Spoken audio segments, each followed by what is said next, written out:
Nous plaidons depuis plusieurs exercices budgétaires pour que le logement devienne une grande cause nationale. Aujourd'hui, l'urgence est plus pressante encore. Face à la crise du secteur, il est impératif d'en faire une priorité politique. Il constitue le premier poste de dépense des Français.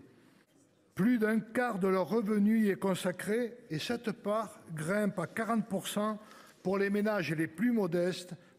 Vous vous obstinez à réduire drastiquement les crédits essentiels pour des millions de Français. L'amendement d'annulation de crédits de plus d'1 milliard d'euros est une catastrophe pour les millions de personnes souffrant de précarité énergétique et d'habitat indigne. C'est une catastrophe aussi pour les TPE et artisans, un secteur qui va perdre encore des dizaines de milliers d'emplois. C'est enfin renoncer à l'atteinte des objectifs de neutralité carbone auxquels nous avons collectivement souscrit. Supprimer ces crédits, c'est fragiliser encore davantage les foyers les plus modestes, ceux qui dépendent de ces aides pour garder un toit au-dessus de la tête, ceux qui vivent déjà dans des conditions que nul ne pourrait qualifier de dignes. En le même temps, sur le terrain, chacun constate les difficultés des bailleurs sociaux à construire tout en assurant la rénovation et l'entretien du parc existant.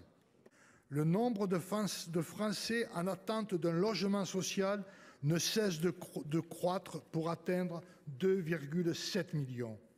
Dans mon département d'Ordogne, les demandes de logement ont augmenté de 40% en 2 ans. Nous devons être vigilants face à l'effet récessif de certaines économies budgétaires. Ce n'est pas seulement le logement social qui est en crise, mais tout le secteur. Cette annulation de crédit va aussi impacter le nombre de rénovations thermiques à l'heure où il doit inévitablement être augmenté. 37% des passoires énergétiques sont occupées par des ménages vivant sous le seuil de pauvreté.